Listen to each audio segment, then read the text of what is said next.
नमस्कार साथियों, मैं कुलदीप सिंह चौधरी स्वागत करता हूं आपका आईएएस गौरव गुड़ानिया यूट्यूब चैनल पर। आरएस प्रीलिम्स की हम क्लासें ले रहे थे और राजस्थान इतिहास का विषय हम पढ़ रहे थे। साथियों, लास्ट क्लास में चौहान साम्राज्य हमने स्टार्ट किया था और चौहान साम्राज्य की शुरुआत में किस प्रकार चौहानों की उत्पत्ति हुई, कौन कौन से मत इतिहासकारों के द्वारा दिए गए, कहां से चौहानों की शुरुआत हुई और शाकंभरी के चौहानों से धीरे धीरे कौन कौन से शासकों ने शासन करते हुए अजमेर की ओर अपना रुख किया। अजमेर के चौहानों की वंशावली में सबसे पहला जो नाम हमने देखा था उसका नाम था अजिराज चौहान। अजिराज चौहान के बाद अर्णोराज चौहान अगला राजा बनता है और अर्णोराज चौहान की हत्या उसके बेटे जगदेव चौहान के द्वारा कर दी जाती है। साथियों, एक डायग्राम के माध्यम से हम पूरे वंश को समझते हैं कि अजयराज जिसने अजमेर बसाया, ये अजमेर का पहला शासक है। उसके बाद अर्णोराज अगला शासक बनता है। इस अर्णोराज की हत्या इसी के बेटे के द्वारा कर दी जाती है और इसके बेटे का नाम था जगदेव चौहान। इसीलिए राजस्थान के इतिहास में चौहानों का पितृहंता जिसे कहा जाता है वो है आपका जगदेव चौहान, क्योंकि जगदेव चौहान ने ही अर्णोराज चौहान की हत्या की थी। साथियों, जगदेव चौहान अर्णोराज के बाद थोड़े समय के लिए राजा बनता है और जगदेव की हत्या कर दी जाती है इसी के भाई विग्रहराज के द्वारा। तो अर्णोराज की हत्या कर दी जगदेव ने और जगदेव की हत्या कर दी विग्रहराज ने, और विग्रहराज चतुर्थ इस जगदेव की हत्या करके अजमेर का जो है वो अगला राजा बन जाता है। यानी कि अजमेर का पहला राजा है अजयराज, अजमेर का दूसरा राजा है अर्णोराज, तीसरे नंबर पर शासक बनता है आपका जगदेव और जगदेव की हत्या करके अगला चौथे नंबर का राजा बनता है आपका विग्रहराज चतुर्थ। विग्रहराज चतुर्थ के बाद, इनकी मृत्यु के बाद अगला राजा बनता है अपरांगेय। लेकिन अपरांगेय जैसे ही गद्दी पर बैठता है, इस अपरांगेय की भी हत्या कर दी जाती है पृथ्वीराज सेकंड के द्वारा, जो जगदेव का बेटा था। अपरांगेय की हत्या पृथ्वीराज ने इस वजह से कर दी कि पृथ्वीराज सेकंड ने अपरांगेय से कहा कि तेरे पिता ने मेरे पिता को मारा था, इसलिए अब मैं तुझे मारूंगा। तो अगला राजा बन जाता है आपका पृथ्वीराज सेकंड, छठवें नंबर पर। और पृथ्वीराज सेकंड जो है, इसके बाद इसका वंश समाप्त हो जाता है, यानी कि पृथ्वीराज सेकंड जो है वो निसंतान था, कोई औलाद इसके नहीं थी। इसलिए अब गद्दी पर बैठेगा आपके सोमेश्वर चौहान। ये वही सोमेश्वर चौहान है जिसके बेटे का नाम पृथ्वीराज चौहान है। पृथ्वीराज तृतीय के नाम से ये गद्दी पर बैठा और राजस्थान के इतिहास में अमर हुआ पृथ्वीराज चौहान के नाम से। राजस्थान के इतिहास का वो योद्धा जिसने अपनी उदारता के कारण अपना सब कुछ खो दिया। तराइन के पहले युद्ध में पृथ्वीराज चौहान जीता, लेकिन अपनी उदारता के कारण मोहम्मद गोरी को जिंदा छोड़ दिया और यही पृथ्वीराज चौहान की ऐतिहासिक भूल साबित हुआ। साथियों, अजयराज हम लास्ट क्लास में पढ़ चुके थे, अर्णोराज के बारे में हम पढ़ चुके थे। अब ये जो वंशावली मैंने यहां लिखी है, इसका रीजन ये है कि अभी वर्तमान फॉर्मेट में जो प्रश्न पूछे जा रहे हैं वो जमाने के प्रश्न आ रहे हैं, क्रमानुसार जमाओ सा, कालक्रम के हिसाब से जमाओ। तो आपको 4-5 शासकों के नाम दे देगा, पिछले एग्जाम्स में ही आया हुआ भी है। 4-5 शासकों के नाम दे देगा और उनसे आपको ऊपर नीचे जमवाने के लिए कहेगा। तो अजयराज, अजयराज के बाद अर्णोराज, अर्णोराज के बाद जगदेव, जगदेव के बाद विग्रहराज चौहान और विग्रहराज के बाद उसका बेटा अपरांगेय, अपरांगेय को मारता है पृथ्वीराज और पृथ्वीराज सेकंड के बाद सोमेश्वर और सोमेश्वर के बाद पृथ्वीराज तृतीय। साथियों, अब आज जो हम शासक पढ़ने जा रहे हैं उसका नाम है विग्रहराज चौहान। विग्रहराज चौहान ये वही विग्रहराज चौहान है जिसका काल अजमेर के चौहानों का स्वर्ण काल कहलाता है। तो शासक होगा हमारा विग्रहराज चतुर्थ, विग्रहराज फोर्थ। साथियों, विग्रहराज चतुर्थ जो है, ये विग्रहराज चतुर्थ का दूसरा नाम हमें मिलता है बीसल देव। बीसल देव के नाम से भी इतिहास में विग्रहराज चतुर्थ जाना गया। दूसरा, इसे एक उपाधि दी गई क्योंकि खुद विद्वान था और विद्वानों का आश्रयदाता था, इसलिए कवि बांधव की उपाधि भी जो है वो विग्रहराज चतुर्थ को प्राप्त थी। कवि बांध, या इसी का पर्यायवाची है कटिबंधु। तो बिसलदेव के नाम से विग्रहराज चतुर्थ को जाना जाता था। कवि बांधव इसकी उपाधि थी। ये कई बार एग्जाम में पूछा हुआ है, कवि बांधव किसकी उपाधि थी। अगली बात हम देखें तो विग्रहराज चौहान का जो काल था वो चौहान साम्राज्य का स्वर्ण काल था, यानी कि इसे हम कह सकते हैं चौहानों का स्वर्ण काल, स्वर्ण काल, गोल्डन टाइम्स ऑफ चौहान्स, चौहानों का स्वर्ण काल। अब स्वर्ण काल अगर किसी का शासन है तो मोटे मोटे तौर पर हमारे सामने ये आती है बात कि सामाजिक, आर्थिक, राजनीतिक, सांस्कृतिक, साहित्यिक सभी दृष्टियों से इस शासक ने अपने साम्राज्य को सुदृढ़ बनाया। चाहे वो राजनीतिक युद्धों की बात हो, चाहे वो अपने साम्राज्य में विद्वानों को आश्रय देने की बात हो, चाहे कला और साहित्य को संरक्षण देने की बात हो। विग्रहराज चतुर्थ एक ऐसा शासक है जिसने चौहानों के साम्राज्य को न केवल राजनीतिक दृष्टि से मजबूत किया, वरन साहित्यिक दृष्टि से, स्थापत्य कला की दृष्टि से भी अपने राज्य को एक नई पहचान दिलवाई।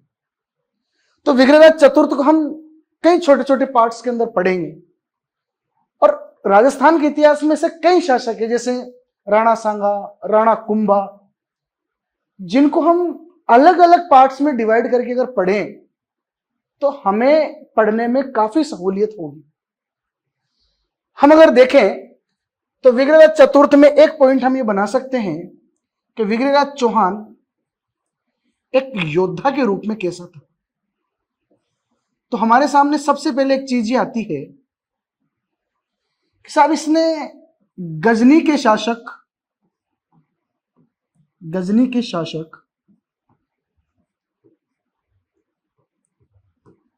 खुसरो शाह को पराजित किया। खुसरो शाह को पराजित किया। दूसरी जानकारी विग्रहराज के बारे में मिलती है कि विग्रहराज चौहानों का पहला ऐसा शासक था जिसने दिल्ली पर अधिकार किया, और दिल्ली पर उस समय शासन था तोमरों का। तो तोमरों को हराकर दिल्ली पर अधिकार इसने कर लिया। तो एक योद्धा के रूप में भी इसका कैरियर सफल रहा, दिल्ली पर अधिकार किया।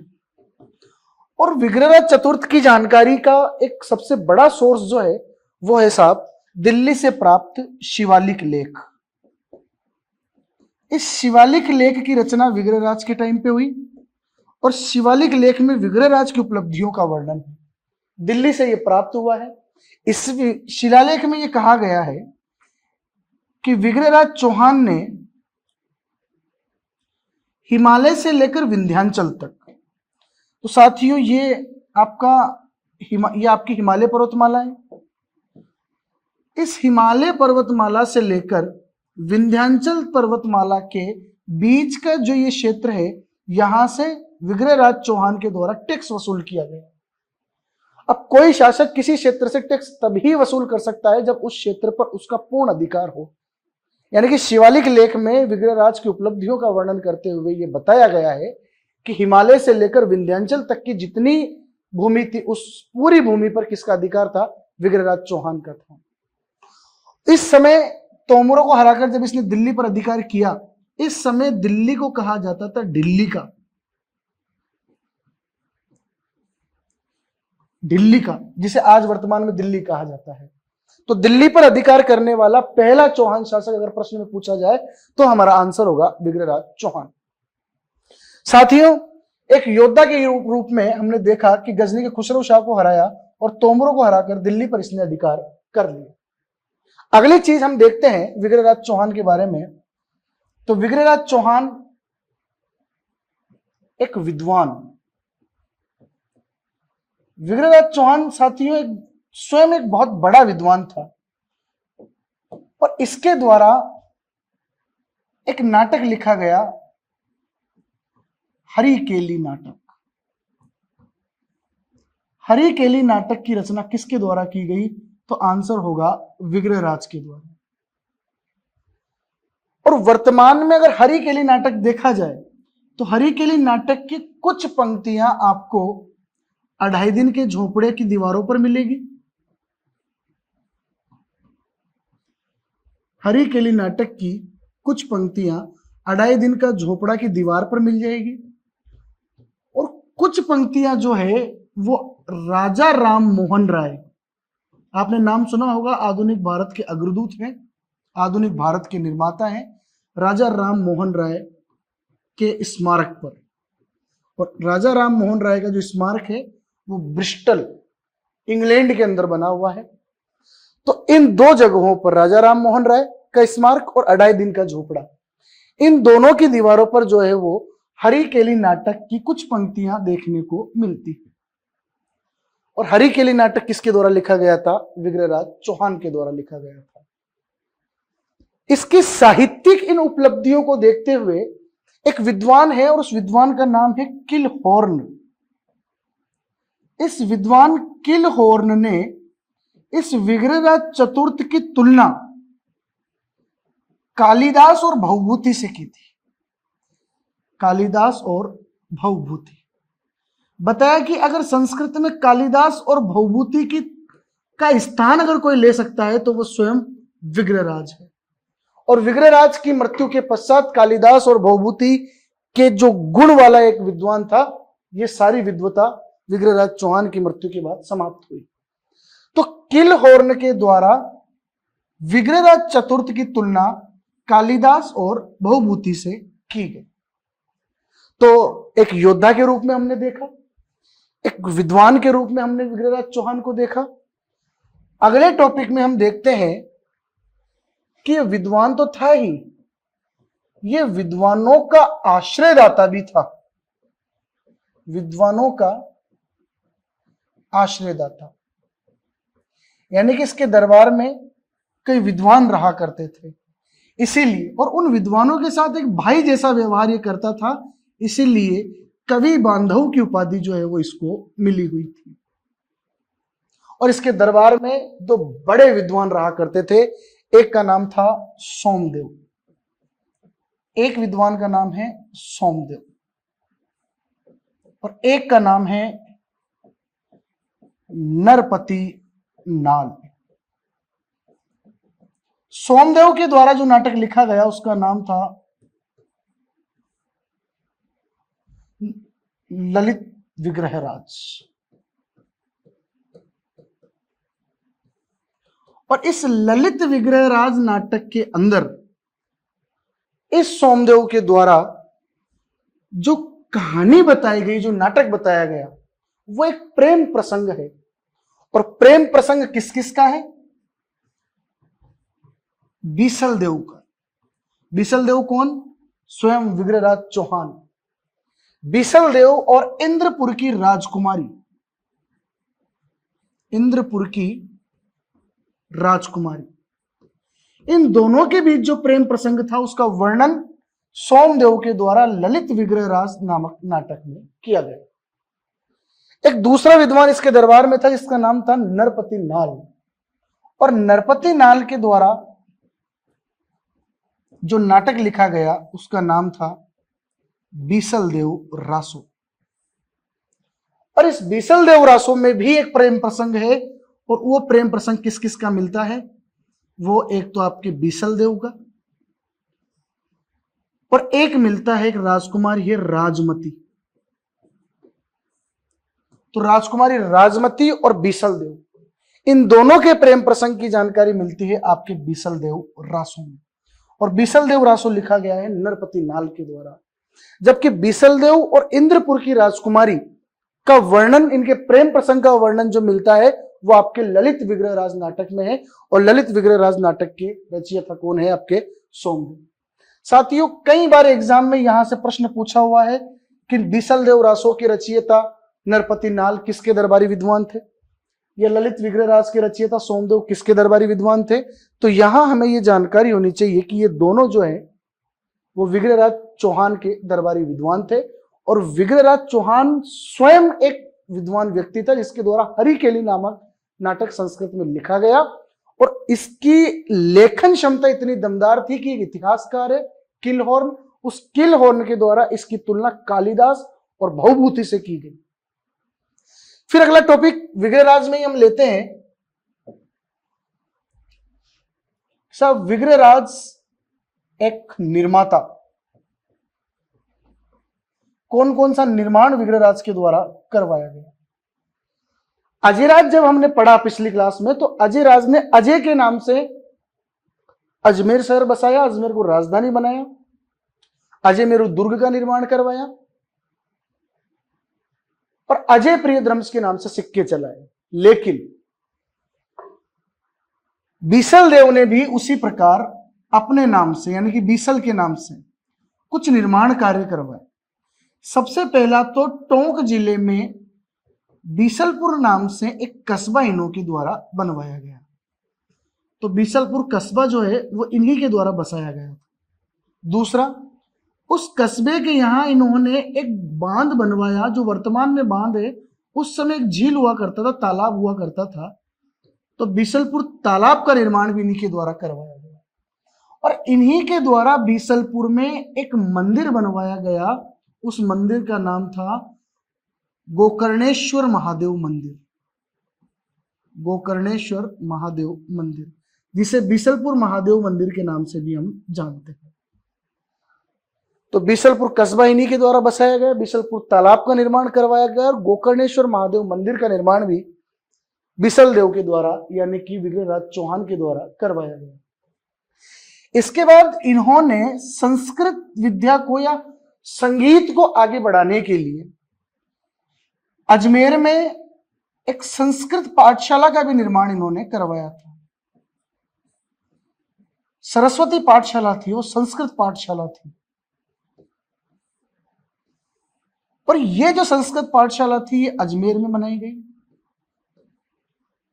और बताया जाता है कि बाद में बीसल देव चौहान या पृथ्वीराज चौहान के बाद जब मोहम्मद गोरी के सेनापतियों के आक्रमण हुए, तब कुतुबुद्दीन ऐबक के समय, जो गुलाम था मोहम्मद गोरी का, उस कुतुबुद्दीन ऐबक ने अटैक किया अजमेर पर और कुतुबुद्दीन ऐबक ने इसे तुड़वा कर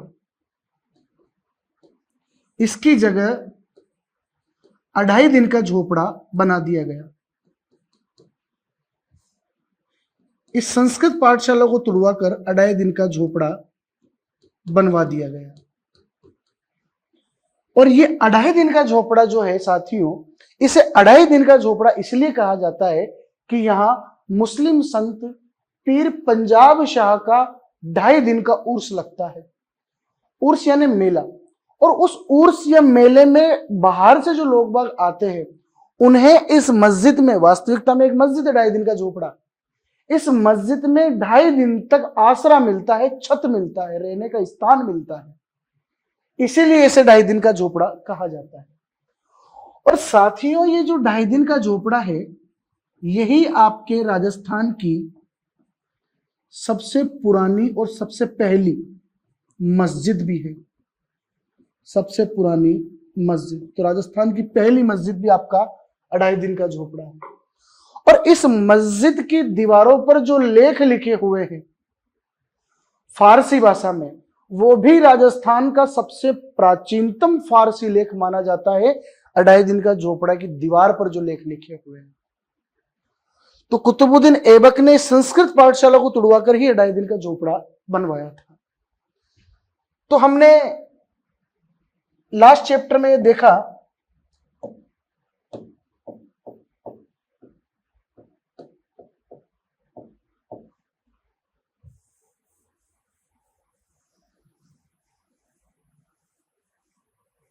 कि साहब विग्रहराज चौहान जो है वो एक योद्धा थे, फिर हमने देखा कि ये एक विद्वान थे, फिर हमने देखा कि ये विद्वानों के आश्रयदाता थे,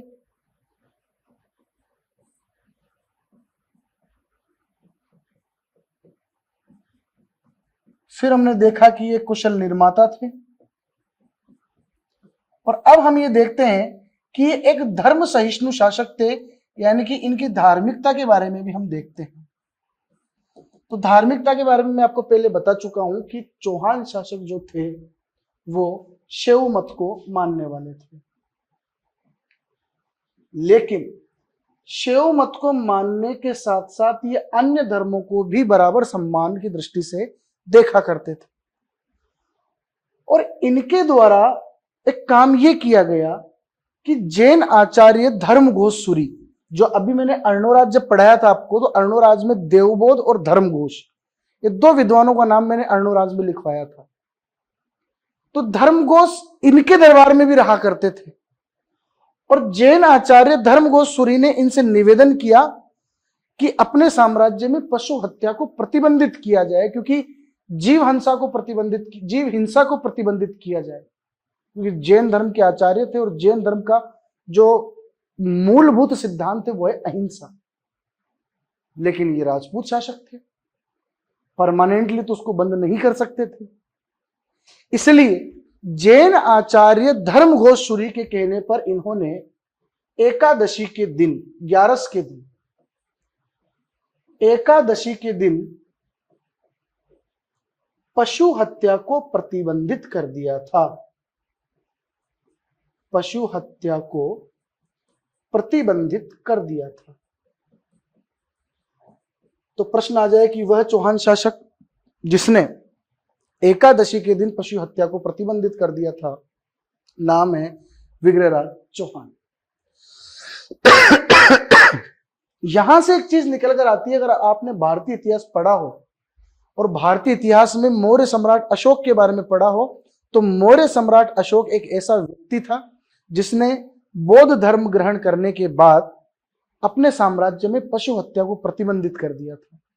और मौर्य सम्राट अशोक के जो शिलालेख हैं, उन शिलालेखों के पहले ही शिलालेख में यह जानकारी मिलती है कि अशोक ने अपने साम्राज्य में पशु हत्या को प्रतिबंधित कर दिया था। ठीक है साथियों, तो इस प्रकार मौर्य सम्राट अशोक से समानता रखने वाला चौहान शासक भी आपका कौन सा है? विग्रहराज चौहान है। ठीक है साथियों, अगले शासक की ओर हम चलते हैं। अगले शासक का नाम है आपके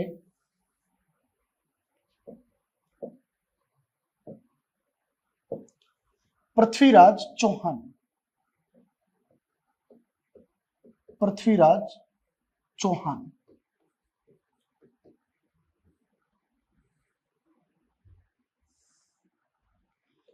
1177 में शासक बने और 1192 ईस्वी तक इन्होंने शासन किया। पृथ्वीराज चौहान को दो उपाधियां मिली हुई थी। एक तो इन्हें कहा जाता था राय पिथोरा, एक इन्हें कहा जाता था दलपुंगल। तो राय पिथोरा और दलपुंगल के नाम से जो चौहान शासक प्रसिद्ध हुआ, उस चौहान शासक का नाम था पृथ्वीराज चौहान। और ये पृथ्वीराज चौहान जो है, इस पृथ्वीराज चौहान को पृथ्वीराज तृतीय के नाम से हम जानते हैं, तीसरे नंबर का पृथ्वीराज। और पृथ्वीराज तृतीय जो पृथ्वीराज चौहान के नाम से प्रसिद्ध रहा, इसे राय पिथोरा या दलपुंगल के नाम से भी जाना जाता है। थोड़ा इस पृथ्वीराज के बारे में बेसिक नॉलेज अगर हम लें, तो पृथ्वीराज के बारे में बेसिक नॉलेज ये है कि साहब पृथ्वीराज चौहान का जन्म कब और कहां हुआ था। तो पृथ्वीराज चौहान का जन्म 1166 ईस्वी में हुआ था और गुजरात के अहिन्ल पाटन में इनका जन्म हुआ था। अहिन्ल पाटन गुजरात में। इनके पिता का नाम, जैसा कि मैं पहले बता चुका हूं, इनके पिता का नाम था सोमेश्वर चौहान। इनकी माताजी का नाम, माता का नाम था कर्पूरी देवी। और एक एग्जाम में तो इनकी माता के वंश का नाम भी पूछा है, तो ये कलचुरी राजवंश से संबंधित थी, कलचुरी वंश। दूसरा, इनकी पत्नियों के बारे में तो बताया जाता है कि पृथ्वीराज चौहान हालांकि एक कुरूप शासक थे, फिर भी इनकी वीरता, इनकी योद्धा, इनकी पराक्रम की वजह से इनकी कुल 5 शादियां हुई। लेकिन सबसे मेन जो प्रसिद्ध इनकी पत्नी रही, उसका नाम था साहब संयोगिता। आगे संयोगिता के बारे में बात करेंगे। फिर इनके पुत्र का नाम, इनके पुत्र का नाम था गोविंद देव चौहान या गोविंद राज चौहान।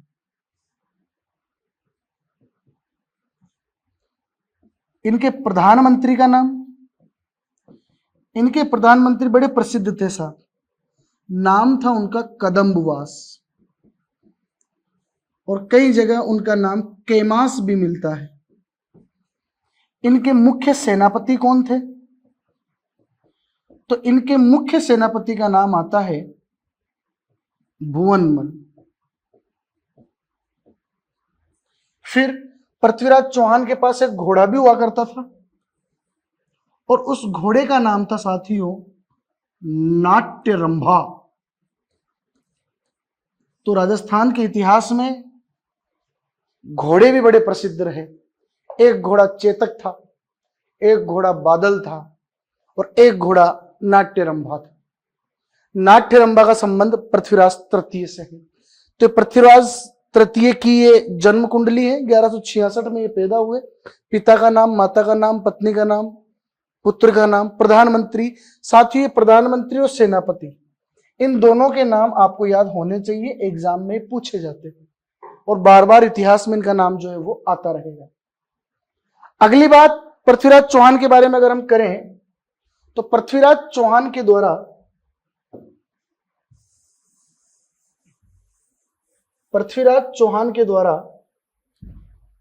अजमेर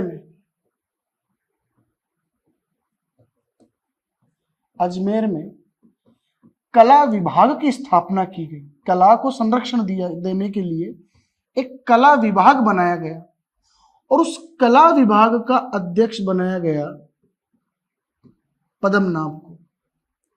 तो पृथ्वीराज चौहान के द्वारा अजमेर में पद्मनाभ की अध्यक्षता में एक पृथक कला विभाग की भी स्थापना जो है वो की गई। इसके अलावा इन्होंने दिल्ली में एक किला भी बनवाया था, जिसका नाम है पिथौरागढ़ किला। तो पिथौरागढ़ दुर्ग का नाम भी, पिथौरागढ़ किले का निर्माण भी इन्हीं के द्वारा करवाया गया था। पिथौरागढ़ दुर्ग दिल्ली में है। अब हम पृथ्वीराज के राजनीतिक जीवन की ओर चलते हैं, और पृथ्वीराज चौहान की राजनीतिक उपलब्धियों के बारे में हम एक एक करके देखते हैं।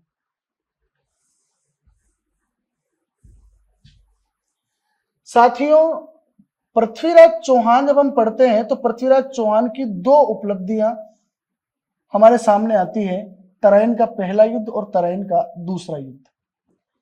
लेकिन हमें यह जानकारी होनी चाहिए कि पृथ्वीराज चौहान जो शासक बना वो 1177 में शासक बना, और तराइन के युद्ध, जो battle of Tarain first and Tarain second जो होते हैं, वो 1191 और 1192 में होते हैं। तो इतने लंबे टाइम तक क्या पृथ्वीराज ने कोई युद्ध नहीं लड़ा होगा क्या? तो पृथ्वीराज चौहान के राजनीतिक जीवन को देखें तो प्रथम दृष्टया शुरुआत में हमें इसकी प्रारंभिक उपलब्धियों की जानकारी मिलती है कि पृथ्वीराज ने सबसे पहले अगर किसी को पराजित किया तो वो इसका चचेरा भाई था नागार्जुन। अभी जो मैंने चौहानों की वंशावली बताई थी उसमें विग्रहराज चौहान का बेटा था अपरांगेय और अपरांगेय का बेटा था नागार्जुन। उस नागार्जुन को इसके द्वारा नागार्जुन को इसने पराजित किया, तो यानी कि नागार्जुन का दमन सबसे पहली घटना है। ये 1177 में जब ये राजा बना तब सबसे पहले अपने चचेरे भाई नागार्जुन को इसने पराजित किया था।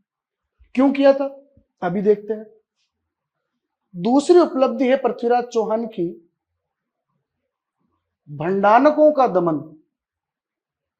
भंडानकों का दमन, यह घटना 1182 की है। तीसरी उपलब्धि पृथ्वीराज चौहान की अगर हम देखें तो वो है महोबा विजय। फिर इसके बाद हम देखेंगे चौहान और चालुक्य संघर्ष। इसके बाद हम देखेंगे चौहान और गढ़वाल संघर्ष। और देन सबसे लास्ट हम देखेंगे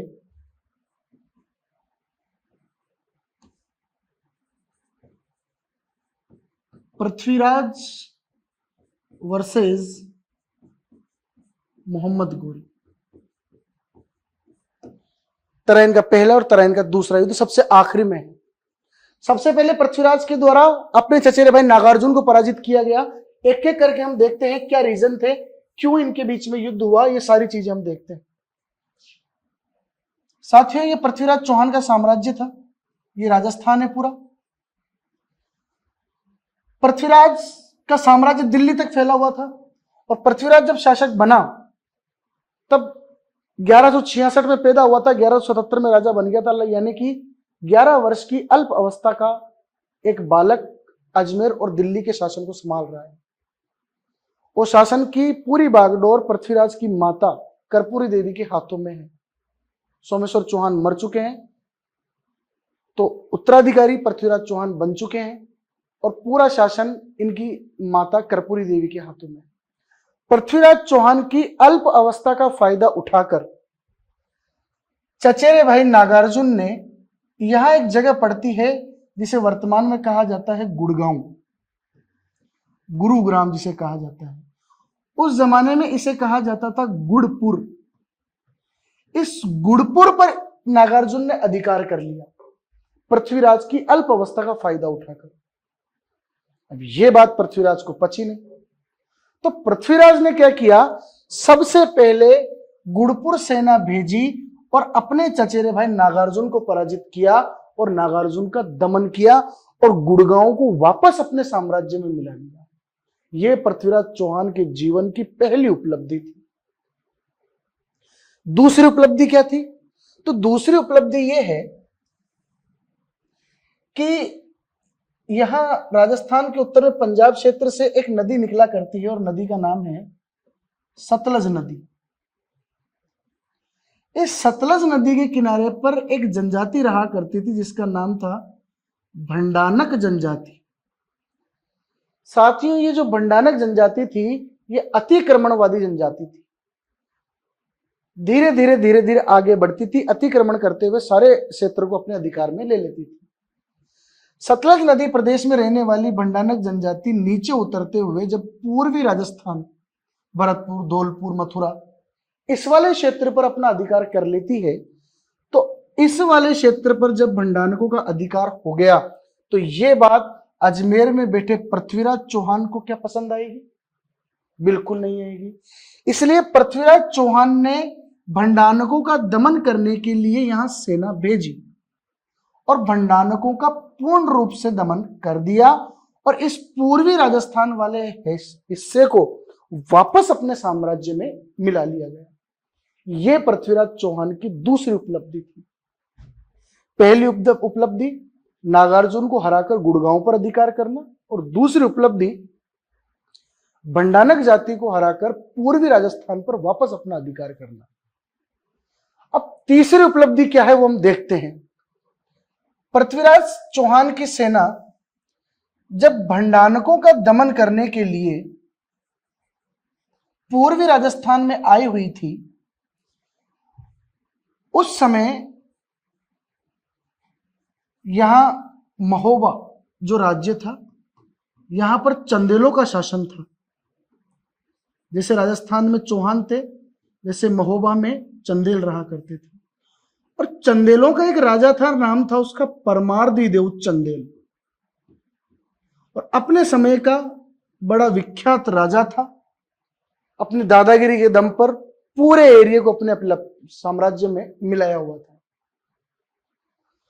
तो जब पृथ्वीराज चौहान की सेना भंडानकों को पराजित करके वापस अजमेर लौट रही थी, तो परमार्दी देव चंदेल ने अपना डेमो देने के चक्कर में जबरदस्ती, जबकि कोई लड़ाई पृथ्वीराज और परमार्दी देव की नहीं है, लेकिन परमार्दी देव ने केवल यह बताने के लिए कि परमार्दी देव नाम का भी कोई राजा भारत में है, और पृथ्वीराज की जाती हुई सेना पर अटैक कर दी, जिसमें पृथ्वीराज के 8-10 सैनिक मारे गए। पृथ्वीराज की सेना जब भंडारकों को हराकर वापस आ रही थी तो पीछे से परमार्दी देव चंदेल ने अटैक कर दिया और इस अटैक में 8-10 चौहान सेनापति, चौहान सैनिक मारे गए। इस बात का बदला लेने के लिए पृथ्वीराज चौहान ने अटैक किया महोबा पर और इस महोबा के ऊपर अपना अधिकार कर लिया। महोबा का चंदेल राजा परमार्दी देव इस युद्ध में हारा गया। साथ ही परमार्दी देव के 2 सेनापति थे, एक का नाम था आल्हा और एक का नाम था उदल। ये दोनों वीर सेना नायक परमार्दी देव चंदेल के थे, जिनके दम पर परमार्दी देव उछलता था। लेकिन इस बार सामना पृथ्वीराज से हुआ और पृथ्वीराज चौहान ने परमार्दी देव को भी सल्टा दिया, आल्हा को भी सल्टा दिया और उदल को भी सल्टा दिया और महोबा पर अपना अधिकार कर लिया और महोबा को चौहान साम्राज्य का हिस्सा बना लिया। तो एग्जाम में कई बार प्रश्न पूछा हुआ है कि पृथ्वीराज चौहान के समकालीन चंदेल शासक कौन था या आल्हा और उदल किसके सेनापति थे। तो इस बात की जानकारी भी हमें होनी चाहिए। यह पृथ्वीराज चौहान की तीसरी उपलब्धि थी और महोबा विजय के बाद पृथ्वीराज चौहान ने यहां जो सेनापति अपना नियुक्त किया उसका नाम था पुंजन राय। अपने सेनापति पुंजन राय को महोबा का सूबेदार बनाया, महोबा का प्रशासक बनाया। तो यह प्रश्न एग्जाम में आ सकता है, इस बात का विशेष ध्यान रखें। एग्जाम में एक बार पहले पूछा हुआ है कि पृथ्वीराज चौहान ने महोबा विजय के बाद महोबा का शासन किसे संभाला, देन आंसर होगा पुंजन राय को समझाया। ठीक है साथियों, तो नागार्जुन की पराजय हमने देखी, उसके बाद भंडानक जाति का दमन हमने देखा, उसके बाद महोबा की विजय हमने देखी और उस समय चंदेल शासक परमार्दी देव चंदेल को पृथ्वीराज चौहान के द्वारा किस प्रकार हराया गया ये हमने देखा। इसके बाद अगली उपलब्धि जो है पृथ्वीराज चौहान की वो है चौहान और चालुक्य संघर्ष। चौहान और चालुक्य संघर्ष। साथियों, इस समय चौहानों का जो राजा है उसका नाम है पृथ्वीराज और चालुक्य जो गुजरात के हैं इनका राजा है मूलराज सेकंड, जिसे भीमदेव सेकंड के नाम से भी जाना जाता है, भीमदेव सेकंड। अब इनके बीच में संघर्ष क्यों हुआ, इसके कई रीजन थे। पहली बात तो यह है कि ये जो नागौर है, इस नागौर पर अधिकार के मामले को लेकर कि किसका अधिकार रहेगा, चौहान और चालुक्य एक दूसरे के आमने सामने हो गए, एक दूसरे के विरोधी हो गए। तो चौहानों और चालुक्यों के बीच लड़ाई का सबसे पहला कारण था नागौर पर अधिकार का मामला। दूसरा, इस नागौर वाले मामले में ही पृथ्वीराज चौहान के जो पिता थे सोमेश्वर चौहान, उस सोमेश्वर चौहान की हत्या कर दी गई थी मूलराज सेकंड के द्वारा। तो दूसरा रीजन क्या हुआ, दूसरा रीजन हुआ मूलराज सेकंड द्वारा सोमेश्वर चौहान की हत्या करना और अपने पिता की हत्या का बदला पृथ्वीराज द्वारा लेना। तीसरा क्या मामला था, तीसरा मामला यह था कि यहां एक रियासत पड़ती थी, आबू रियासत, एक छोटी सी रियासत थी और आबू रियासत की राजकुमारी थी इक्षिणी। इक्षिणी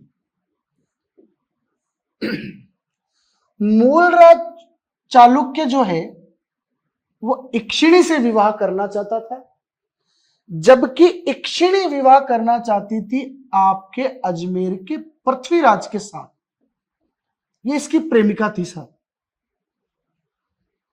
तो 3 मामले हो गए चौहानों और चालुक्यों के बीच संघर्ष के।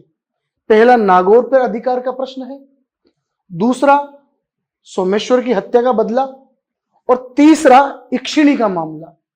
तो 2 मामलों में तो फिर भी पृथ्वीराज चौहान थोड़ा बहुत कॉम्प्रोमाइज कर सकता था, तीसरे मामले में पृथ्वीराज चौहान ने कोई कॉम्प्रोमाइज नहीं किया और इन दोनों के बीच संघर्ष शुरू हुआ, दोनों के बीच भीषण युद्ध हुआ लेकिन उस युद्ध का कोई परिणाम नहीं निकला। चालुक्यों का एक सेनापति था जगदेव प्रतिहार। बाद में बताया जाता है कि जगदेव प्रतिहार के द्वारा मध्यस्थता करवाई गई और चौहानों और चालुक्यों के बीच में जो ये लंबे समय से एक दरार चली आ रही थी, लंबे समय से वर्चस्व की एक लड़ाई चली आ रही थी, उस लड़ाई को शांत करवाया जगदेव प्रतिहार ने। तो चौहान और चालुक्य संघर्ष हमने पढ़ा। तो जिस प्रकार बार बार प्रश्न आते हैं कि पृथ्वीराज चौहान के समकालीन चंदेल शासक कौन था, तो परमार्ददेव चंदेल था। अब अगर इन फ्यूचर प्रश्न आ जाए कि पृथ्वीराज चौहान के समकालीन चालुक्य शासक कौन था, देन आपका आंसर होगा भीमदेव सेकंड या मूलराज सेकंड, दोनों एक ही व्यक्ति के नाम है। अगला टॉपिक, अगली उपलब्धि जो पृथ्वीराज चौहान की है वो है चौहान और गढ़वाल संघर्ष। चौहान और गढ़वाल संघर्ष। स्पेशली यहां गढ़वालों में जिस शासक की मैं बात करना चाह रहा हूं, उस गढ़वाल शासक का नाम है साहब जयचंद गढ़वाल। और जयचंद गढ़वाल जो है वो कन्नौज के राजा हैं साहब। जैसे चौहानों में पृथ्वीराज चौहान शासक था, उसी प्रकार कन्नौज जो उत्तर प्रदेश का एक एरिया है, उस कन्नौज का राजा हुआ करता था जयचंद गढ़वाल। इनके बीच लड़ाई का क्या मामला था? तो इनके बीच लड़ाई का जो सबसे मेन मामला था वो दिल्ली को लेकर था कि दिल्ली पर अधिकार कौन करेगा। ये आपस में रिश्ते में रिश्तेदार लगते थे, मौसेरे भाई लगते थे, और दिल्ली की राजगद्दी सोनी थी क्योंकि दिल्ली के राजा के मरने के बाद उनके कोई पुत्र नहीं था, तो उत्तराधिकार की तलाश थी। तो एक उत्तराधिकार तो जयचंद गढ़वाल माना जा रहा था और दूसरा उत्तराधिकारी जो है वो पृथ्वीराज चौहान माना जा रहा था। दोनों अपने अपने क्षेत्र के धुरंधर शासक थे। न पृथ्वीराज किसी से कम है, न जयचंद गढ़वाल किसी से कम है, लेकिन अब दोनों के बीच में से राजा तो एक ही बनेगा। दिल्ली की गद्दी मिलेगी तो किसी एक को ही, इसलिए या तो टॉस करवाया जाए या फिर दोनों के बीच में वीरता को देखा जाए, दोनों में युद्ध करवाया जाए। तो दिल्ली के प्रश्न को लेकर पिछले कई समय तक, पिछले कई सालों से चौहानों और गढ़वालों के बीच में संघर्ष चला आ रहा था, लेकिन दोनों के बीच पड़ी इस खाई को और भी ज्यादा गहरा कर दिया संयोगिता ने। साथियों, संयोगिता कौन थी? तो संयोगिता इस जयचंद गढ़वाल की बेटी थी और संयोगिता जो है वो पृथ्वीराज चौहान से प्रेम करती थी। पृथ्वीराज चौहान की गर्लफ्रेंड थी ये। जब इसके पिता जयचंद गढ़वाल को पता चला कि अपनी बेटी तो पृथ्वीराज चौहान से लगी पड़ी है, इन दोनों पे तो व्हाट्सएप पे चैटिंग वगैरह हो रही है, वीडियो कॉल हो रहे हैं, सोना बाबू के मैसेज एक दूसरे को भेजे जा रहे हैं, तो जयचंद गढ़वाल ने सोचा कि बेटी बड़ी हो गई है, पृथ्वीराज के साथ भागे वागे, उससे बढ़िया है बेटी के हाथ पीले कर दिए जाए। तो जयचंद गढ़वाल ने संयोगिता की शादी करने के लिए एक स्वयंवर का आयोजन करवाया गया। स्वयंवर का आयोजन करवाया गया, यानी कि संयोगिता अपनी इच्छा से वर का चुनाव कर सकती थी।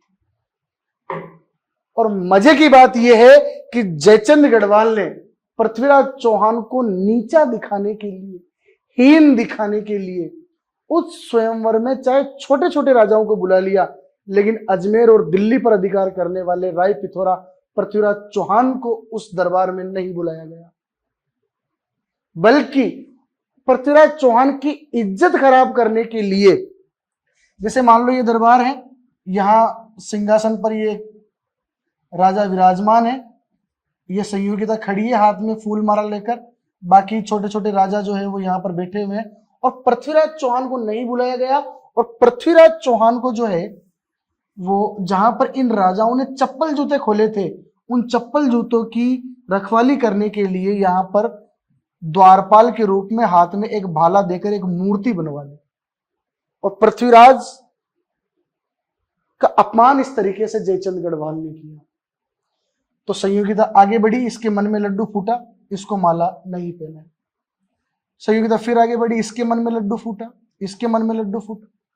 संयोगिता ने उस स्वयंवर में आए हुए किसी भी व्यक्ति को वरमाला नहीं पहना। अंत में पृथ्वीराज चौहान की जो मूर्ति जयचंद गढ़वाल ने अपमान के लिए वहां लगवाई थी, उसके गले में जाकर माला पहना दी कि मानो ना मानो, मेरा तो जो पति बनेगा वो पृथ्वीराज चौहान ही बनेगा। जयचंद गढ़वाल का दिमाग खराब, बाकी के राजा भी जयचंद गढ़वाल के सर आ गए कि जब तेरी बेटी का किसी दूसरे के साथ पहले ही लफड़ा चल रहा था तो हमें यहाँ इज्जत खराब करवाने के लिए बुलवाया था क्या? जयचंद गढ़वाल का दिमाग खराब हो गया। जयचंद गढ़वाल ने अपनी बेटी को कमरे में बंद कर दिया। जैसे तैसे किसी का कोई फोन फान हाथ लग गया संयोगिता के, संयोगिता ने फोन कर दिया पृथ्वीराज चौहान को कि देख बात ऐसी है कि पापा मेरी शादी किसी और से कर रहे हैं, अब तो अगर एक आध दिन में आए और मुझे ले जा सके तो बात कर, वरना तो किसी और से तो शादी करनी है। और दूसरी बात, तेरी तो इतनी बेइज्जती की है मेरे दरबार में मेरे पिताजी ने कि द्वारपाल के रूप में तेरी एक मूर्ति बनवाई है, और चप्पल जूते जहां खोले थे ना उन राजाओं ने, वहां पर तुझे पहरा दिलवाया है मूर्ति बनाकर तेरी। पृथ्वीराज चौहान का दिमाग खराब, ईगो हर्ट हो गया भाई का। तो पृथ्वीराज चौहान अजमेर से जाता है कन्नौज, और कन्नौज के राजा के दरबार में, जयचंद गढ़वाल के दरबार में जाके, उसके महलों में जाके उसकी बेटी को उठा के ले आता है अजमेर। ये इनके बीच लड़ाई का सबसे बड़ा रीजन था। तो संयोगिता जो जयचंद गढ़वाल की बेटी थी, उसके साथ जबरदस्ती तो नहीं कह सकते, गंधर्व विवाह से हम कह सकते हैं, जिसे प्रेम विवाह, लव मैरिज जिसे कहते हैं, लव मैरिज कर ली पृथ्वीराज चौहान के द्वारा। तो ये इनके बीच लड़ाई का दूसरा बड़ा रीजन था। अब इतिहासकारों का एक मत यह है कि संयोगिता और पृथ्वीराज की जो कहानी है, या संयोगिता का जो पात्र है, वो पात्र है या नहीं है, इसको लेकर इतिहासकारों के बीच में मतभेद है कि यानी कि संयोगिता का मामला सही है या संयोगिता नाम की कोई लड़की हुई ही नहीं। इस बात को लेकर दो मत हैं। एक मत है आपके गौरीशंकर हीरानंद ओझा का, GH ओझा। GH ओझा के साथ RS त्रिपाठी साहब, ये दोनों इतिहासकार ये मानते हैं कि संयोगिता नाम की कोई भी लड़की, संयोगिता नाम की कोई भी लड़की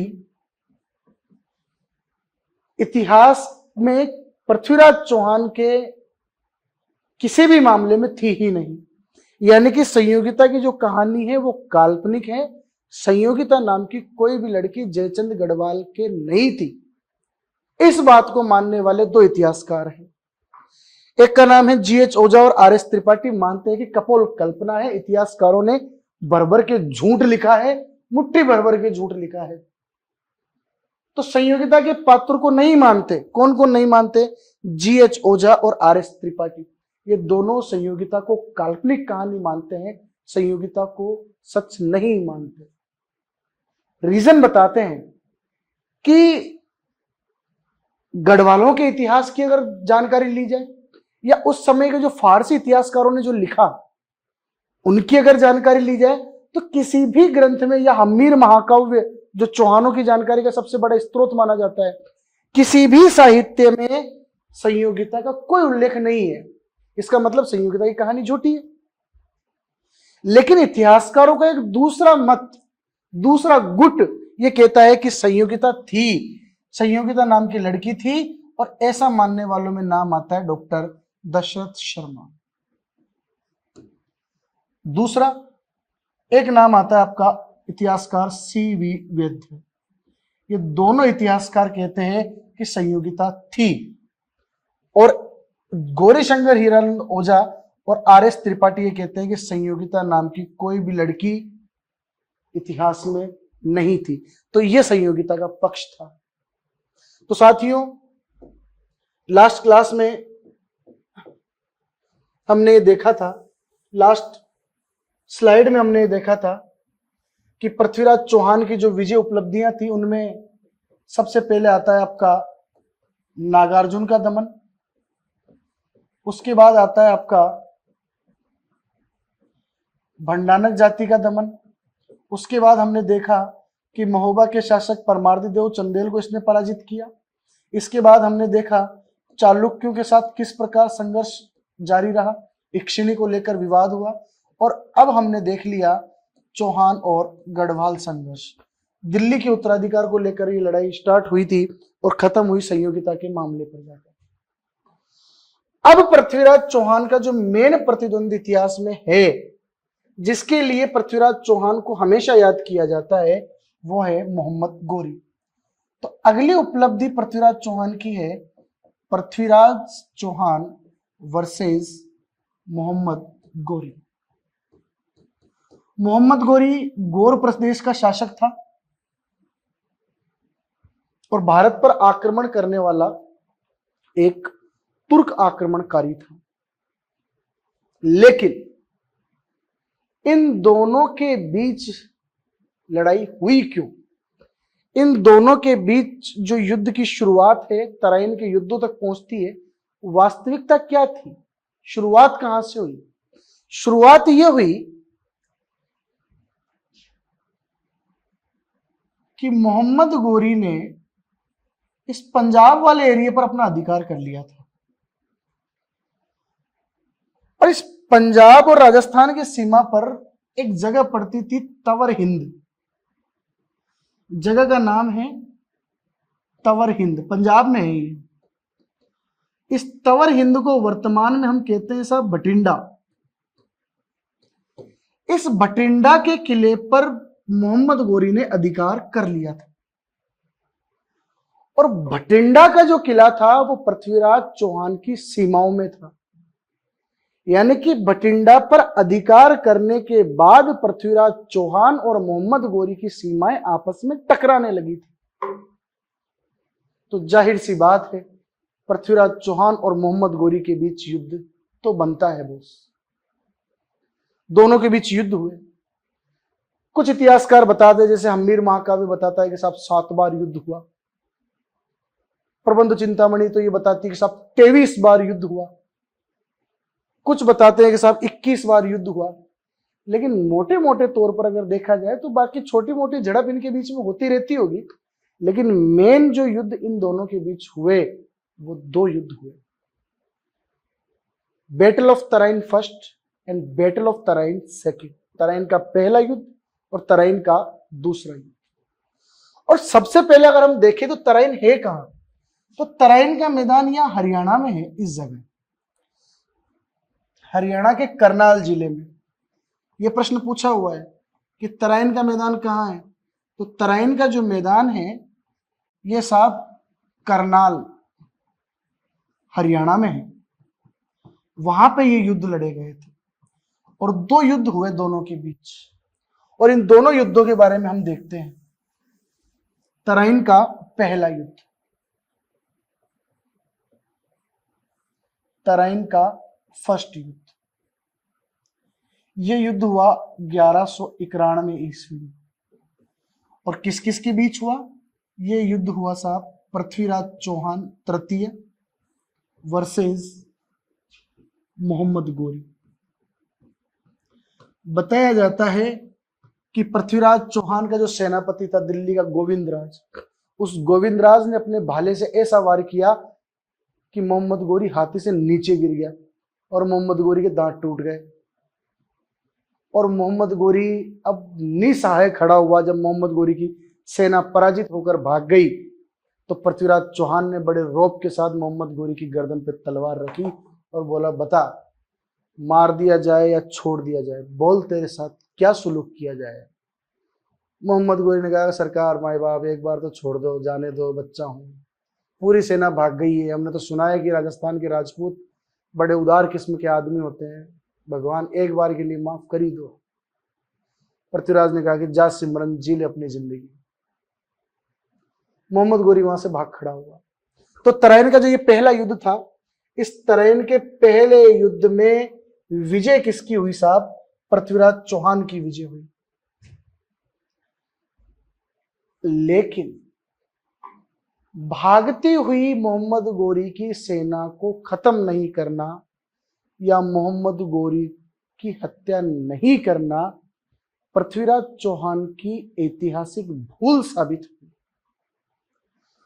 उसके पीछे रीजन ये था कि अगर पृथ्वीराज चौहान मोहम्मद गोरी को तराइन के पहले युद्ध में हरा देता तो मोहम्मद गोरी का मामला ही खत्म हो जाता। मोहम्मद गोरी मुड़ के नहीं आता वापस। अगर मोहम्मद गोरी मुड़ के नहीं आता तो तराइन का दूसरा युद्ध नहीं होता, और तराइन का दूसरा युद्ध नहीं होता तो पृथ्वीराज चौहान की मृत्यु नहीं होती, तो मोहम्मद गोरी नहीं जीतता और भारत पर मुस्लिम साम्राज्य की स्थापना नहीं होती।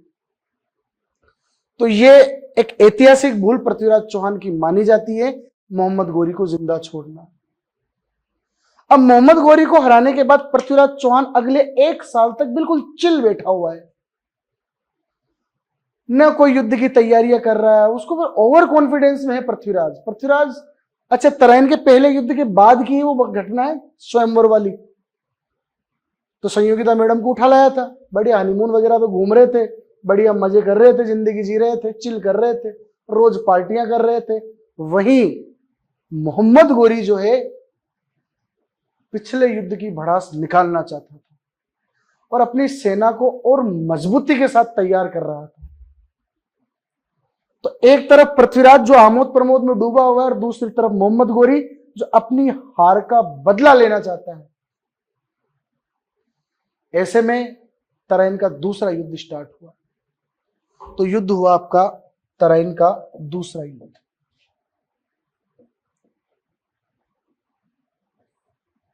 तराइन का दूसरा युद्ध, यह युद्ध हुआ 1192 ईस्वी में। वही पृथ्वीराज चौहान वर्सेस मोहम्मद गोरी, और इस युद्ध में विजय होती है आपके मोहम्मद गोरी की। मोहम्मद गोरी इस युद्ध में छल कपट से जीतता है। और क्या छल कपट करता है कि साहब, युद्ध के मैदान के दोनों तरफ सेनाएं लगी हुई हैं। एक तरफ जो सेना है वो पृथ्वीराज की है और एक तरफ जो सेना है वो मोहम्मद गोरी की है। मोहम्मद गोरी यहां देखता है कि कितनी तैयारी कर लूं लेकिन इस पृथ्वीराज से तो मैं जीत नहीं पाऊंगा, क्योंकि पृथ्वीराज के किस्से मोहम्मद गोरी के पहले सुने हुए, तो पिछले युद्ध के अंदर पिट के गया था, तो उसको एहसास तो था कि कितना जोरदार मुक्का मारता है ये। इसलिए मोहम्मद गोरी ने अपना एक दूत भेजा पृथ्वीराज के पास। नाम था उसका किवाम उल मुल्क। और इस किवाम उल मुल्क के माध्यम से एक पत्र पृथ्वीराज के पास भिजवाया कि पृथ्वीराज, मैं तुझसे संधि करना चाहता हूं। पिछले युद्ध में मैं पिट के गया था और इस बार भी मुझे लग नहीं रहा कि मैं तुझसे जीत जाऊंगा, इसलिए मुझे थोड़ा समय दे। मैंने अपने बड़े भाई को, मोहम्मद गोरी का जो बड़ा भाई था, मैंने अपने बड़े भाई को एक पत्र लिख दिया है कि मैं पृथ्वीराज से नहीं लड़ूंगा और पृथ्वीराज से मैं संधि करूंगा। पृथ्वीराज से मुझे डर लगता है। जब तक मेरा बड़ा भाई उस संधि का जवाब देता है तब तक तू मेरे ऊपर आक्रमण मत करना। जैसे ही पृथ्वीराज के पास से चिट्ठी पहुंची, पृथ्वीराज ने कहा जी चीयर्स। मोहम्मद गोरी पहले ही हार गया। मोहम्मद गोरी डर गया, घुटने टेक दिया और संधि करने के लिए मेरे पास एक प्रस्ताव भेज दिया। तो अब जश्न मनाओ। पृथ्वीराज की सेनाएं रात भर उत्साहित रही, रात भर पार्टियां चलती रही, रात भर डीजे बजता रहा, शीला नाचती रही। और पृथ्वीराज चौहान की सेनाएं जब पूरी रात आमोद प्रमोद में, पूरी रात अय्याशियों में डूबी रही, उधर मोहम्मद गोरी मौका देख रहा था कि कब इसके सैनिकों को ज्यादा नशा हो जाए, कब नींद इसके सैनिकों पर हावी हो जाए और मैं पृथ्वीराज के ऊपर हमला करूं। तो सुबह 4-5 बजे का समय था। सारे सैनिक नशे में धुत पड़े हुए थे कुछ सैनिक दैनिक क्रियाओं में लगे हुए थे, कुछ नारे दो रहे थे, कुछ क्या कर रहे थे। ऐसी कंडीशन में मोहम्मद गोरी की ओर से तीरों की बरसात हुई, और तीरों की जो बरसात हुई उसमें पृथ्वीराज के सैनिक भाग खड़े हुए। लोगों को समझ नहीं आया कि ये तीर किधर से आ रहे हैं, क्योंकि वो पूरी तैयारी के साथ बैठा हुआ था रात भर, और इधर ही अपने वाले पूरी रात नशे में पार्टियां कर रहे थे। इस युद्ध में पृथ्वीराज चौहान को हारना पड़ा। और अब वही डायलॉग मोहम्मद गोरी बोल रहा है कि मार दिया जाए या छोड़ दिया जाए, बोल पृथ्वीराज तेरे साथ क्या सुलूक किया जाए। ना, लेकिन पृथ्वीराज ने इस बार ऐसा नहीं कहा कि छोड़ दे ना, कि वही किया जाए जो एक विजित राजा एक हारे हुए राजा के साथ करता है, यानी कि तू मुझे मार दे। तो इस प्रकार तराइन के दूसरे युद्ध में भारत का भविष्य तय हुआ। तराइन का दूसरा युद्ध एक निर्णायक युद्ध था, जिसके बाद भारत पर मुस्लिम साम्राज्य की स्थापना हुई। क्योंकि मोहम्मद गोरी के बाद, मोहम्मद गोरी के तो कोई औलाद थी नहीं, तो मोहम्मद गोरी का जो गुलाम था कुतुबुद्दीन ऐबक, उसी ने उसके पूरी प्रॉपर्टी को संभाला, पूरे साम्राज्य को उसी ने देखा। तो भारत पर मोहम्मद गोरी के बाद अगला जो राजा बनेगा, सुल्तान बनेगा, वो कुतुबुद्दीन ऐबक था। और कुतुबुद्दीन ऐबक के द्वारा ही पहली बार गुलाम वंश की स्थापना की गई, और अपने वंश का नाम गुलाम वंश इसी नाम पर रखा गया क्योंकि खुद गुलाम था ये मोहम्मद गोरी का। फिर गुलाम वंश, खिलजी वंश, तुगलक वंश, सैयद वंश, लोधी वंश, फिर मुगल काल, इन सब की शुरुआत हुई तराइन के दूसरे युद्ध से। अब बात करते हैं कि साहब पृथ्वीराज की मृत्यु कैसे हुई। इसको लेकर भी इतिहासकारों की अलग अलग मत है। पहला मत यह कहता है पृथ्वीराज की मृत्यु के संदर्भ में, वो है पृथ्वीराज रासो के अनुसार। और पृथ्वीराज रासो चंद्रबरदाई के द्वारा लिखी हुई थी। पृथ्वीराज रासो जो चंद्रबरदाई ने लिखी, इसमें बताया जाता है कि साहब पृथ्वीराज को बंदी बनाकर मोहम्मद गोरी कहां ले गया, गजनी ले गया, और गजनी ले जाकर इसको कैद में रख दिया, कैद कर दिया इसको। और आसपास के राज्यों को जब सूचना मिली कि मोहम्मद गोरी राय पिथौरा भारत के दल पुंगल पृथ्वीराज चौहान को पकड़ के लेके आया है, चारों तरफ मोहम्मद गोरी की वाहवाही फैल गई, चारों तरफ इसके जयकारे लगने लगे। और आसपास के जो राजा थे गजनी के आसपास के, वो पृथ्वीराज को देखने के लिए आने लगे कि यार पृथ्वीराज दिखता कैसा है यार, हमने सुना है 6.5-7 फुट की हाइट है, ये मोटी मोटी आंखें, ये रोबिली उसकी मूछें, और शेर की तरह दिखता है, बताया राय पिथौरा, हम देखना चाहते हैं एक बार। तो मोहम्मद गोरी ने एक बड़े समारोह का आयोजन करवाया, जिसमें कैदी के रूप में पृथ्वीराज चौहान को वहां आना था। लेकिन उससे पहले बताया जाता है कि हालांकि पृथ्वीराज था तो जेल में, लेकिन जब मोहम्मद गोरी जेल के बाहर से निकलता था तो पृथ्वीराज की आंखों में जो खून के डोरे उतरे थे, खून जो चमकता था पृथ्वीराज की आंखों में, मोहम्मद गोरी को बाहर खड़े खड़े डर लगता था। मोहम्मद गोरी के कपड़े खराब हो जाते थे कई बार तो। इसलिए मोहम्मद गोरी ने कहा कि देखो सबसे पहले तो ये आंखें निकालता है, इसकी आंखें फुड़वा दो। पृथ्वीराज चौहान की आंखें फुड़वा दी, सरियों से आंखें गुदवा दी, और फिर पृथ्वीराज चौहान को समारोह में खड़ा किया गया। उसी समय उस समारोह में पृथ्वीराज का मित्र, पृथ्वीराज का दरबारी विद्वान चंद्रबरदाई, वो चंद्रबरदाई वहां पहुंच जाता है। और चंद्रबरदाई वहां बैठा बैठा जब बताया जाता है कि साहब शब्द वेदी बाण पृथ्वीराज चौहान के द्वारा चलाना था, सब ने बताया कि साहब पृथ्वीराज चौहान को और क्या आता है, अब तो आंखें फूटी हुई है, पृथ्वीराज चौहान क्या कर सकता है। तब चंद्रबरदाई ने कहा कि साहब शब्द वेदी बाण ही आदमी चला सकता है। तो मोहम्मद गोरी कह रहा है कि यार हमसे तो आंखें खुल के नहीं चल रहे, और ये आंखें फूटने के बाद बाण चला लेगा, निशाना बांध लेगा। और पृथ्वीराज को भी समझ में आ गया था कि ये वाली जो आवाज है ना, कि ये शब्द विधि बाण चला सकता है, ये अपने दोस्त चंद्रबरदाई की आवाज है। तो पृथ्वीराज को भी थोड़ा कॉन्फिडेंस तो आ ही गया था कि आज तो निकलेंगे यहां से अपन बच के। तो मोहम्मद गोरी ने निशाना बताया कि साहब इधर एक घंटी बजेगी, उस घंटी के ऊपर निशाना बांधना है। और घंटी बजी, पृथ्वीराज निशाना साधता, उससे पहले चंद्रबरदाई ने अपना काम कर लिया। चंद्रबरदाई कहता है कि 4 हाथ 24 गज उंगल अष्ट प्रमाण, ता ऊपर सुल्तान मत चूके चौहान। तो जब पृथ्वीराज चौहान का डायरेक्शन इस साइड था घंटी की ओर, तब आवाज सुनाई देती है कि 4 बांस 24 गज उंगल अष्ट प्रमाण और ता ऊपर सुल्तान मत चूके चौहान। तो जो दूरी चंद्रबरदाई के द्वारा बताई हुई थी उसके हिसाब से पृथ्वीराज चौहान ने तीर लगाया और मोहम्मद गोरी के सूर्य चक्र को फाड़ते हुए वो तीर निकल गए और मोहम्मद गोरी वही ढेर हो गया।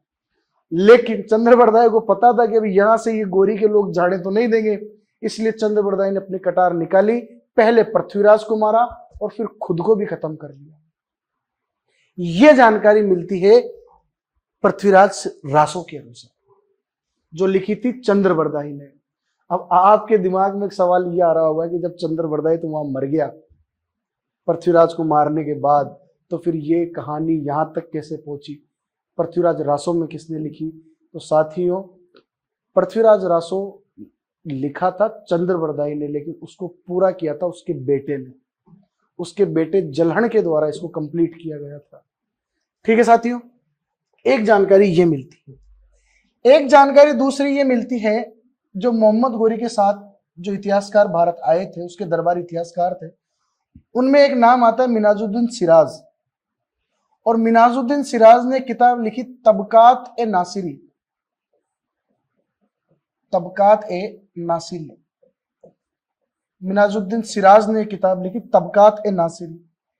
इस तबकात ए नासिरी में बताया कि साहब पृथ्वीराज चौहान दूसरे युद्ध में हारने के बाद जब भाग रहा था तो हरियाणा में एक जगह पड़ती है सिरसा।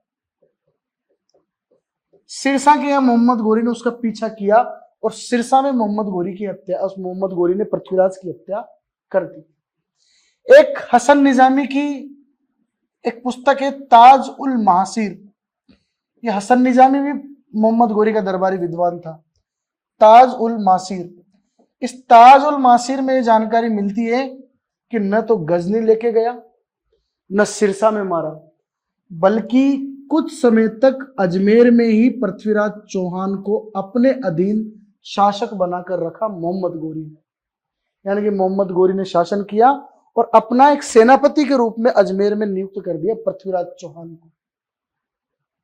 ठीक है साहब, तो ये 3 व्यू मिलते हैं पृथ्वीराज चौहान की मृत्यु को लेकर कि इसकी मृत्यु गजनी में हुई थी या सिरसा में हुई थी या अजमेर में हुई थी। और बाद में एविडेंस यही मिलते हैं कि अजमेर में कुछ समय तक पृथ्वीराज चौहान ने शासन किया मोहम्मद गोरी के अधीन रहकर। और ऐसी ही एक बात डॉक्टर दशरथ शर्मा भी बताते हैं। डॉक्टर दशरथ शर्मा, जिन्होंने किताब लिखी द अर्ली चौहान डायनेस्टीज, बड़ी प्रसिद्ध पुस्तक है, चौहानों के साम्राज्य की जानकारी उसमें मिलती है और पिछले एग्जाम में पूछी भी गई। मैं किताब का नाम लिख देता हूं। किताब का नाम है द अर्ली चौहान डायनेस्टी, प्रारंभिक चौहानों का साम्राज्य। इसमें डॉक्टर दशरथ शर्मा ये बताते हैं, डॉक्टर दशरथ शर्मा ये बताते हैं कि तराइन के दूसरे युद्ध के बाद 1193-1194 तक भी पृथ्वीराज के नाम के सिक्के अजमेर टकसाल से छपते रहे और कुछ सिक्के मिले हैं जिन पर तिथि तो है 1193-94 की और नाम है पृथ्वीराज का, जबकि चंद्रबरदाई के अनुसार तो वो गजनी ले गया, गजनी में मर गया। तो ये जानकारी यहां हमें इस किताब के बारे में जानकारी रखनी है कि द अर्ली चौहान डायनेस्टी किसकी पुस्तक है, तो उस लेखक का नाम है डॉक्टर दशरथ शर्मा। ठीक है साथियों, अब पृथ्वीराज चौहान की जब मृत्यु हुई तो पृथ्वीराज चौहान के साम्राज्य पर मोहम्मद गोरी का अधिकार हो गया। लेकिन मोहम्मद गोरी को इंडिया का तो था नहीं, तो इंडिया में रहेगा। मोहम्मद गोरी गौर प्रदेश का था, तो मोहम्मद गोरी तो गौर प्रदेश चला गया, गजनी अफगानिस्तान चला गया और यहां का शासन संभाला गया अपने सेनापति कुतुबुद्दीन ऐबक को। और कुतुबुद्दीन ऐबक जो था उसने अजमेर पर शासन जमा लिया लेकिन कुतुबुद्दीन ऐबक बैठेगा दिल्ली में, क्योंकि भारत का केंद्र तो दिल्ली था। दिल्ली में बैठा हुआ है कुतुबुद्दीन ऐबक, अजमेर का साम्राज्य खाली पड़ा हुआ है। तो पृथ्वीराज चौहान का जो बेटा था गोविंद देव चौहान, गोविंदराज चौहान, गोविंद देव चौहान, जो भी नाम था, उसने कुतुबुद्दीन ऐबक को एक लेटर लिखा कि यार अंकल, तुम दिल्ली रहते हो, अजमेर तुम आते जाते नहीं हो, अजमेर खाली पड़ा हुआ है, तो एक काम करो, तुम्हें चाहिए क्या? तुम्हें पैसे तो चाहिए, तो एक काम करो, पैसे ले लो और अजमेर का क्षेत्र में उधार दे दो, हमें शासन चलाने दो, और जो भी यहां से टैक्स आएगा टैक्स वसूल करके तुम्हें दे देंगे। हम भी घर पे बैठे हुए हैं, हमारे भी कोई काम धंधे नहीं है, तो हमारा भी बढ़िया काम हो जाएगा। कुतुबुद्दीन ऐबक ने कहा कि चलो ठीक है। तो कुछ धनराशि के बदले कुतुबुद्दीन ऐबक ने पृथ्वीराज के बेटे गोविंदराज चौहान को अजमेर का क्षेत्र दे दिया था, और वहां पर कुछ समय के लिए, साल 6 महीने के लिए गोविंदराज चौहान ने शासन भी किया। लेकिन पृथ्वीराज चौहान का जो भाई था हरिराज चौहान, उस हरिराज चौहान ने बार बार गोविंदराज चौहान को परेशान किया, बार बार गोविंदराज चौहान को परेशान किया। इसलिए गोविंदराज चौहान ने 2-4 बार तो लेटर भी लिखा कुतुबुद्दीन ऐबक को कि मेरा चाचा, ये नास पीटा मेरा चाचा मुझे परेशान कर रहा है, तुम सेना भेजो। तो कुतुबुद्दीन ऐबक ने 2-3 बार सेना भी भेजी थी, लेकिन बार बार कहां तक सेना भेजता। इसलिए गोविंदराज चौहान परेशान होकर, हताश होकर अजमेर से चला गया रणथंबोर, और रणथंबोर में चौहान साम्राज्य की नींव रख दी गोविंदराज चौहान के द्वारा। तो शाकंभरी से अजयराज अजमेर लाया चौहान साम्राज्य को, और फिर अजमेर से रणथंबोर जो शाखा बनी वो पृथ्वीराज के बेटे गोविंदराज चौहान के द्वारा बनाई। तो ये सारी जानकारी है। हमें तराइन के पहले और तराइन के दूसरे युद्धों के अलावा पृथ्वीराज चौहान की जो सांस्कृतिक उपलब्धियां हैं उनके बारे में भी जानकारी रखनी है, और पृथ्वीराज चौहान के द्वारा जो प्रारंभिक उपलब्धियां प्राप्त की गई, जैसे नागार्जुन का दमन, भंडारकों का दमन, चौहान चालुक्य संघर्ष, महोबा विजय, समकालीन शासक कौन था, इन सारी चीजों के बारे में जानकारी हमें होनी चाहिए। एक अलग चीज, यहां एक प्रश्न आया हुआ है पृथ्वीराज चौहान के दरबारी विद्वानों से रिलेटेड, तो वो मैं स्टार्टिंग में लिखवाना हम भूल गए थे, तो हम यहां लिख लेते हैं इसे, पृथ्वीराज चौहान के दरबारी विद्वान, इसको स्टार्टिंग में ऐड करना है। पृथ्वीराज चौहान के दरबारी विद्वानों में पहला जो नाम आता है वो नाम आता है चंदबरदाई का, चंदबरदाई। एक नाम आता है जयानक भट्ट, एक नाम आता है जनार्दन, एक नाम आता है विश्वरूप,